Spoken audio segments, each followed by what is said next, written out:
Good morning to all. Welcome to Laurel Park. Naomi Tucker with Keith Fustel, morning line odds maker, as well as top handicapper right next to me. Keith, how are you doing? You had a couple of days to kind of recover from the big weekend that was Maryland Million. Big weekend, and really good to see the crowds out again, in full force. I was a little early on. I was like, all right, what's going on? And after about an hour, into the races, things really picked up. And a great crowd, good handle, went over 6 million, so you got to love that. Yeah, kind of launching us into it now, to an earlier post time today, 12:25 post, so make note of that. And we've got beautiful weather on tap this afternoon. Looking forward to the card. These cards are tough this week. I was thinking the same thing. I was going through all the fields again this morning, and I was like, these are tough fields. Good betting opportunities once again. And talking about one, of course, today's Thursday. Tomorrow's Stronach 5 Friday. We kick off the sequence with our race 8, and then race 9 will be leg B. So with us as well, that is our nightcap. And then Santa Anita Park takes over. Race number 3. Gulfstream Park, race number 9. Golden Gate Fields, race number 3. That is your Stronach 5 sequence. Of course, we had the big payout and carryover last week. Let's see if we can hit some fun tickets again, because like usual, the Stronach 5 tends to pay out very, very well. And one other big event coming up that we're all looking forward to, of course, terrific racing actions, as well as the parties and the events down in sunny Florida. Tickets have gone on sale. The pre-sale tickets are out right now. Go to PegasusWorldCup.com to get your hands on a couple of those. And Keith, there's a new initiative in town. Yes. We give away free past performances across all first venues. How good is that? That's good. You got the Equibase PPs, right? I saw a little press release on that. Sal Sinatra talking about that as well. So, yeah, great offer here for the fans. Yeah, it's good to give out some good information for free. Take note, take use of our comment section as too. A lot of times, we tell people watch those videos and everything like that, but read those comments. You get a little chance to go a little bit deeper as well and go into the longer footnotes. You really kind of dig up something good. And that's what we're up there for. We are the eyes for the betting public. Well, and for me, it's allowing people to have the knowledge to kind of step into the industry and maybe place a bet or two without having to make that initial investment, buying a product that they don't know anything about yet, they haven't got any experience with. So how about we get them involved by going, hey, here you go, have a look, let's try this, and maybe place a wager or two. I remember Kentucky Derby Day, we had a little party at home. I printed out all the PPs and handed them to everyone. I was kind of walking them through it. That's the way to get people involved. They can be a little bit intimidating at first, but what Equibase is trying to do now as well, talking to Sal, we've got so much information to give, and we're going to allow you, the fans, it's going to be a process here, something they're working on.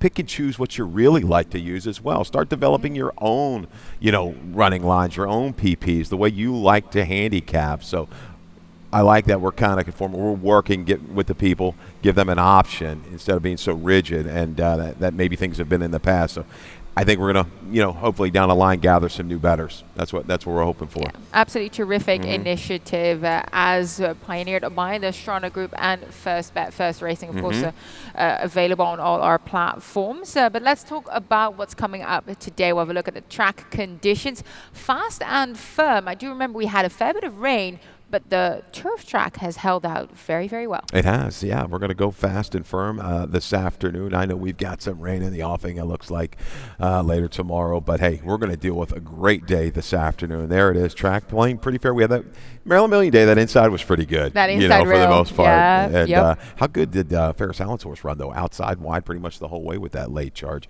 in the starter race. But all that day, pretty much write that down as an inside kind of a biased day. Things kind of got back a little bit to normal on Sunday. Yeah, it did look that it worked to have a good bit of speed on the inside, because it was carrying you a little further. Let's see how it plays out throughout the day. We'll start with the first race on the card here. Started the early pick 5 as usual. Kick things off with a turf event. Maiden claiming 40 to 32,000, and both you, Keith, and I landed on the number 4 Welshman. I actually made him my best bet. Let's look back at his last effort. That was his first start for the Fisher stable. First start at Laurel Park as well on the turf. And I thought he did pretty well there. You can see very aggressive move on the turn there, just absolutely loaded. Takes over, looks like he's got it in the stretch, but just tires ever so slightly. But look, they weren't holding back in the early section of the race either. No, they weren't. The blinkers come off today, and if you go to our notes, Keen spied a duel. Keen was keyed up a little early, and I was actually talking to Forrest's agent before the show, talking about this horse in particular, and she said, hey, this guy just wanted to go and to do everything I could to kind of get him to settle, and that probably, was what cost him the race. She did her best, and the horse ran big. Things can settle a little bit more early. Just watch him through that opening quarter. If he seems more relaxed, I think he can get over the top and get this maiden score today. Yeah, I agree. I think this is a suitable spot for him. You do have to make a note that the 14 Desert Cowboy does draw in off the also eligible list. And look, this second start, I was looking back at his career, Monmouth Park and then Meadowlands. Second start was a solid effort whilst covering a lot of ground and running into some softer internal fractions. That's one of my handicapping angles, that it's tricky to do so. And he did so quite gamely. So I expect him to move even further forward. And look, those speed figures hold up very strongly in here. Yes, second time blinkers. Wouldn't be surprised if he's a little closer to it today. Might want to get position from that outer post after drawing in. I thought the field was a little light that race at Mellons. It was a Chad Brown horse first turf that got the job done. The rest of the field, the kind of buyers in the lower to mid 60s. But when you break it down, that's probably what it's going to take. Maybe a high 60 buyer to get it done. But I look for Welshman to be forward. Call It Love, I think, is going to draw a lot of play, which might help your price as well on our top selection, the 4. Call It Love going to try the turf for the first time. A much improved since a little bit of a break off of that debut of Keeneland, showing tactical speed here on the main track. Will it transfer? Didn't see a lot in the family that was giving me a lot of hope for the turf. But Motion, I think he's got a pretty good idea what he's doing here on the turf. Would know if a runner would like to go on turf or not. So that was what I was going on as well. Agreed. In terms of the dam side, the pedigree doesn't really scream turf necessarily to me. But if Grey Motion think that this horse is going to do better on it, then who are we to disagree? Race number 2 is the start of the early pick 4, for which you created a ticket for us today, Keith. Yeah, we're going to start with a little $12 ticket this week. How about a little Thursday? Maybe you get us to Friday, get us to payday. But, I go 3 deep to get you started. 2, 4, 6, Rookie Salsa, Stroll Smoking, Get Off My Back. They look like they're going to be tough in there. I like to see one of those 3 get it done. Let's go race 3. 9 and 11, Mystical Man, Jack Fisher, Motion, 10 to 1 on the line. My apologies again. I make mistakes, surely. I make plenty of them. This horse isn't going to be 10 to 1. I think he's going to have to come down off of that. A reported gelding. May have missed that one doing the line, but I got a little stat there for you on the 11. Race 4 with the 1, 4, 8, and 9. Spread race there. Wrap it up. Single, The Angry Man. I just think the big barn change, and last you saw the effort. Plenty left in the tank. This horse has big figs on the go back on the turf. Ness is just rocking and rolling along right now. I think he's a single on Tim Tulloch's late pick 5 as well, which starts in race number 5. And I actually use 2 horses because I have a little bit of price play in that race. But of course, the Angry Man, most likely the horse to beat in race number 5. Let's talk about race number 2. 6 furlong distance, optional claim starter allowance. We do have a video spotlight on a race that a couple of horses came out of. We're looking at WW Springtime as well as Stroll Smoking. You can see WW Springtime, part of that early pace. You can see in there taking some of that pressure. It was earlier with Jovis, then Stroll Smoking came up. Really came with a strong move there, Stroll Smoking. I thought, okay, we got it here. We're going to go and run them off their feet.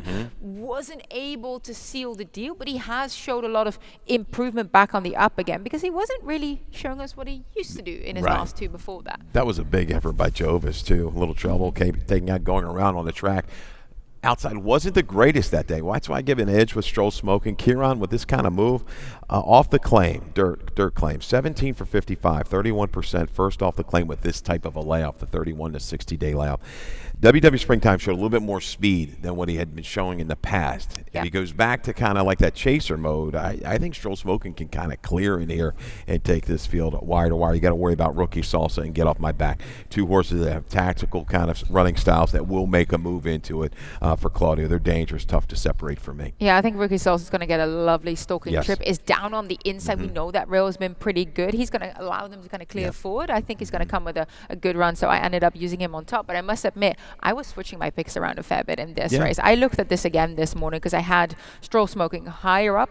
I wondered, is this a step in the right direction for him, or does this mean he might bounce a tiny bit because he hasn't really been at the top of his game lately? He is a 6-year-old now, so I kind of went against him based on that. Okay, he gave a little hint last time that maybe he's coming back. He's capable of running the mid-80 numbers, but he is. But he's danced a lot of dances this year, and he's got to just pick back up just a little bit more. But this was a very difficult race to line as well. I mean, I think any one of these 3 horses could be the favorite, the 2, 4, or the 6. Yeah, I agree with you there. We'll move on to race number 3. First level allowance, a mile and 16 on the turf for 3-year-olds and upwards.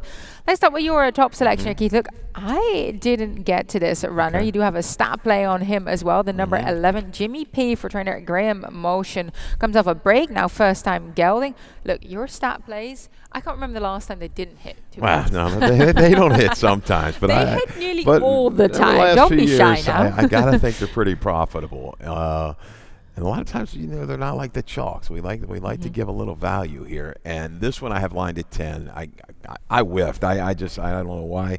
I had him lined at 10, but there was the stat. Can we throw that up one more time as I just ramble on? But Motion, the last 3 years with the turf runners on this type of a layoff, guys, it's 9 for 29, 36% going long. Really, really strong. A couple of those have been allowance types. Go back on the form, Naomi. I went back to the debut. He runs one of his best races, right, at 73 at 2. Okay, that's a big number. Yep. Public sector, Scarlet Sky, graded stakes winners. I mean, that was a strong field. They've moved on. This horse, time to regroup. Certainly could have matured, and I think can get close to that number, maybe even better on the comeback with some speed to target in there, because they're going to be going pretty good early with Elusive Edge and Torre Del Pane. Yeah, can kind of slot in from that outside gate as well. Look, don't be sitting on the number 11, especially with that stat play under your belt. I used the number 9, Mystical Man, on top. Also another runner for Jack Fisher. We had the Welshman earlier. And Mystical Man just got edged out for the win as the favorite last time out. After, a couple of months break, he came into that. I think he's going to improve from that, so improve by second start. And, English Tavern came back and ran really well at starter level next time out with a solid 81. Buyer second placing that day, kind of to me, franking the form. And in a way, I'm going with perhaps the horses that we kind of know what we're going to get, whereas you're right, the 11 Jimmy P could jump up to do better. But this is a runner who is consistent. I like the angle here. I think he's going to do well again. Liked him last time, had him, just suffered a tough beat. English Tavern ran huge with that wide trip, but he came back to prove it, cemented that number of an 81. Certainly, I think Mystical Man again against this field, he will be in range. I think he'll get the jump, I would think, on Jimmy P. But maybe look in the rearview mirror and Jimmy P can come get him late. But 11, 9, 8, and 7. American Oro's been running great. Elusive Edge, I watched that race last time. He's quick. And maybe the 12 takes off of him. He really dug in when collared. He was going fast early, had to be used hard from the inside. I think he's going to stretch it and take it a long way. I think so too. I don't want to sit on him with an abundance of speed, and I don't know who's really going to challenge him up front. Maybe the 12 is going to, Torres Del Paine will try and give him a little bit of pressure. He's been fast for Hugh McMahon as well. That is race number 3. Race number 4. We start a Rainbow Pig 6. I decided to do a ticket today. I must admit, it was a tricky one because I did not end up wanting to single. I could have, you guys singled in race number 5 with the 11. I have my price play in there. I'll talk you through it in a sec. 1, 4, 7, and 8 here in the maiden 16 for the 2-year-olds. I think that's a wide open spot in here. I can make the case for a couple. Very much interested in La Reina Susan, first time starter for Carlos Mancia. Don't like the inside draw, but think that she can do very well in this spot. Race number 5, that's the spot most people single. I have a bit of a price play there. I use the number 9, Wicked Prankster as well. Hasn't been on the turf since earlier this year in May, but that was a decent effort at starter allowance. Only got beaten by a length and a quarter to John G, who did run very well during Maryland Million on Saturday. So kept the right company. 12 to 1 morning line. I wanted to include. I think he's a little price play to use. Angry Man horse to beat though. And then in race number 6, I go too deep to the 8 and the 9 in that spot. And then in race number 7, I go 3 deep. 3, 7, and 15 do have the outside drawn Paint Them Blues away on top speed. Jane Sibeli had a break, was favored in the Lightning Stakes last time out of Tampa. Before that, had run 6 back-to-back victories. Race number 8, I go 3 deep, 5, 6, and 7. And then race number 9, hopefully so alive. I used the 4 and the 6 for a $57.60 ticket, which was pared down. I'm not going to lie. I was over $100 earlier and kind of toned it slightly back down here. But we do spread in this maiden 16 event coming up. And Keith, you landed on the number 8, who I used underneath as well. Sapphire Beauty for trainer Charles Fruck. The blinkers go on. This is her third start. She's taking quite the drop back in class. Was stepped up from that maiden 25 to the maiden special weight, which I thought was an interesting move. I did not expect that. I think this is much more of a doable spot for that her. Was a real reach last time. Real reach. So I'm just putting, the line, as they like to say, the line through that race. Okay, blinkers go on. Good field in debut. Click to confirm. It came back and beat some good horses. Yep. I think Sapphire Beauty, it's lightweight, blinkers on, stalks and pounces here today. There's some speed going to be sending inside. I'm a little bossy. Is going to be quick in there. Some others wants to press the issues, but I think this 8's going to sit a beautiful trip here, second off the claim. Yeah, I use the number 4. You said she's going to most likely try and go to the front, but she was part of a hot pace setup early in that last race. I'm hoping that she'll save a little bit more this time around and have a little bit more left late. But like I said, my interest comes in the number 1, 10-1 on La Reina Susan. Carlos Mancia. Gormley is 17% winners with his first time starters, 2-year-olds. 19% winners with his 2-year-old overall. So clearly a good sort of precocious sire. 8 siblings, 2-1 first time out. I'm just not completely a fan of that inside draw, but I have to use her underneath. Yeah, definitely. Turf lean on the bottom side, but you're talking, there's a lot of early there when we're talking about it. Looking at this breeding, 4 for 8 in the money with the first. So yeah. This is a barn that's hit. You look at debut maiden claimers, a positive ROI, smaller sample over the last few years. But in this race, why not throw that one in there at a price you're getting 10-1 on the morning line? Yeah, and that is race number 4. We have a quick message for you, but stay with us.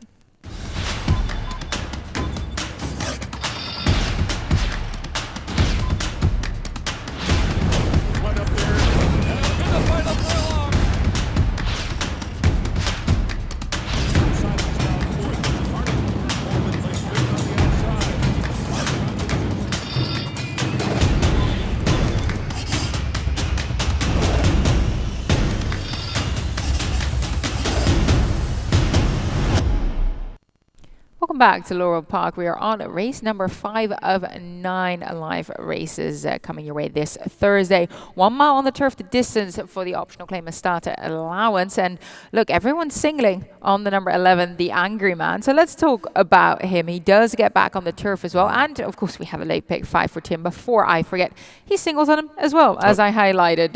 The number 11, the Angry Man, gets back on turf. First off the claim for Jamie Ness. Look, it took him 13 races, but he finally got the win at the maiden level last time. Look, Ness probably worked his program on him. If he keeps up the figures, he should have him in there. His figures are very much enough to win in this spot. Race number 6, he spreads 4, 5, 6, 8, and 9 in that nickel claimer, 7 furlongs. Look, he goes deep. He singles on the outside there. In race number 7, he uses the 2, the 3, the 7, and the 15. The 15 is also my top selection in that spot. Paint them blues away, like I just said, for Jane Sibeli. Love that 5-year-old mare in that spot. Race number 8, 2, 5, 6, and 7. Mauen 16 open company allowance. I get it. That was a wide open field. I can make a case for a fair few of them. And then he singles in race number 9 on my top selection as well. Keith, I think you have a different horse on top there. The number 4, My Candy Go, for Brittany Russell, Javian Toledo, who stumbled last time out at the start and really could not get into the race at all. That is not a legitimate sort of representation of her performance. She's much better than that. She should come back and show us all again here. $40 flat, starting right here at Laurel Park in race number 5. And do make sure to get your first bet app to place your wagers, or express bet, a preferred wagering partners for the Maryland Jockey Club as well. But let's dive into this race number 5 and talk about the horse that everyone seems to be singling on their tickets today. The number 11, the Angry Man. He does get back on turf. We can look back at his last race. That was his only win to date. That was his 13th start, but he was loaded all the way. Look at that. I mean, Carlos hadn't even moved on him yet. This is when he starts to ask him. It's like we say sometimes upstairs, at no point did he look like a loser, right? He was just sitting there loaded, ready to roll. And when Lopez said, let's go, he just rolled away. You see the comment, ridden out, something left in the tank, go on the go back. I don't think he's going to come back and run an 87 or an 85, but he looks to be back in pretty good form. This is a little bit of a step up. But some of these horses, I go back to that Saratoga race in the summer of 20.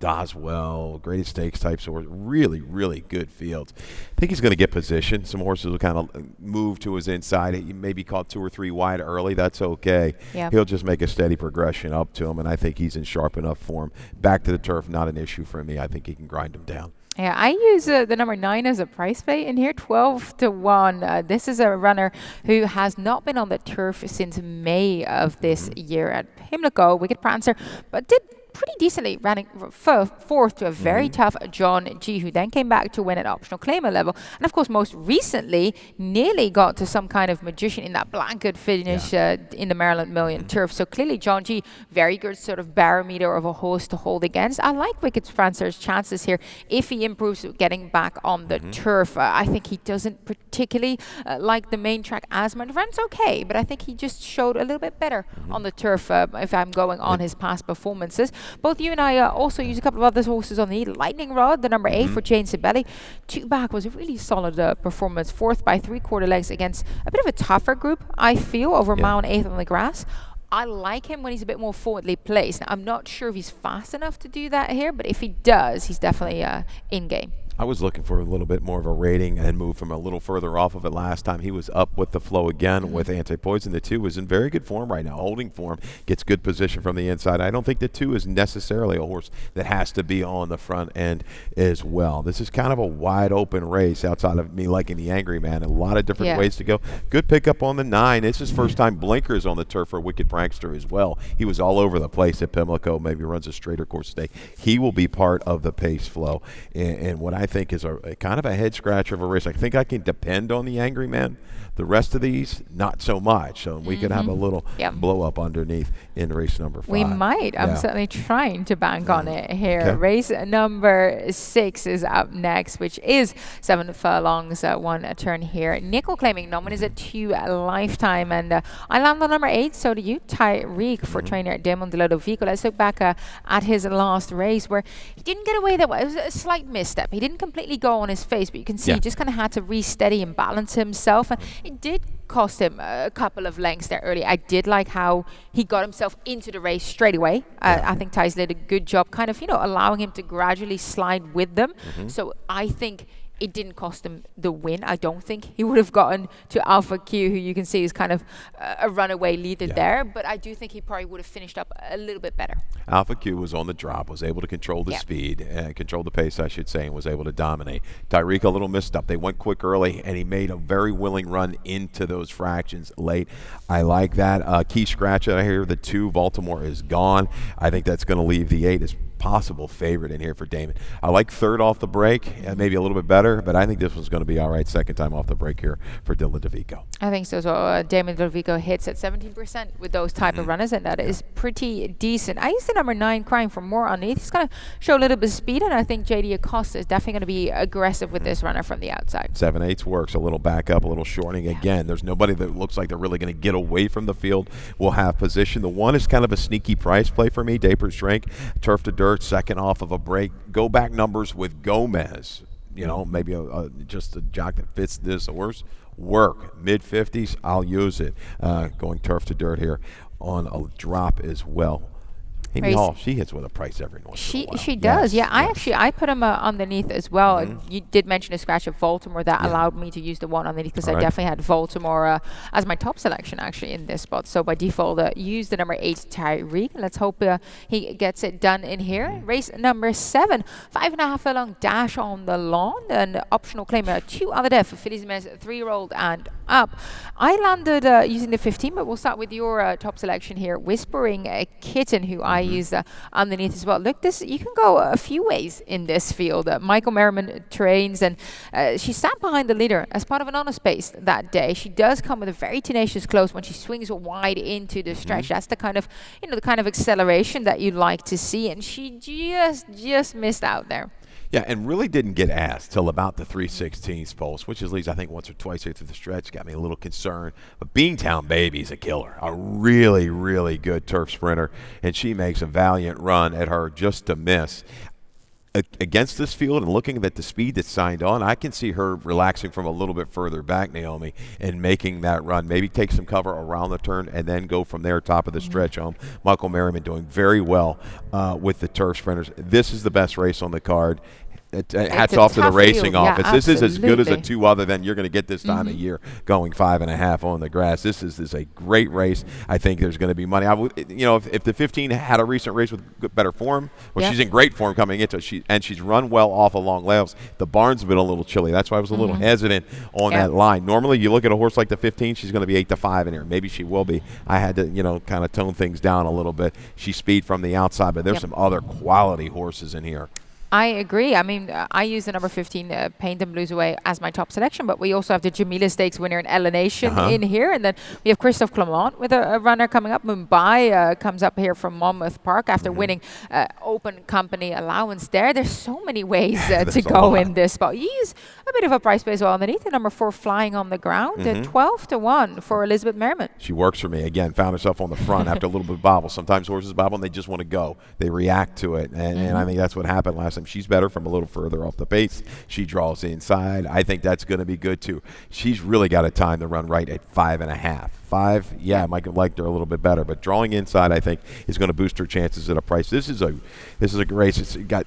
You almost have to take the L button if you key a horse, because I think you're going to get value. If the 15 doesn't hit, lots of value. I can't see Ava O getting there. Maybe Whiskey and Rye way underneath. But even a horse like 15 Royals, who they were trying to get on the turf multiple times, had trouble last time out and still ran big, not far off of it. She's going to escape at a price as well. I mean, so many ways to go. Really looking forward to race number 7. Like you said, one of the better 2 other tens I've seen in a while. Really, really terrific field here. Race number 8, first level allowed, mile and 16 on the main track in here. And we landed on the same horses, Keith. We don't always do. I'm glad we do in this spot. I thought it was a tricky one as well. Friendly Fella comes in here, having done pretty decently 2 starts and 3 starts ago. Back-to-back victories there for trainer Claudio Gonzalez. Didn't have the best of trips in his last outings at Monmouth. Is looking for a bit more of a smoother operation here. And there's some speed signed on as well. Big Venezuela, I think, will get back to early tackets.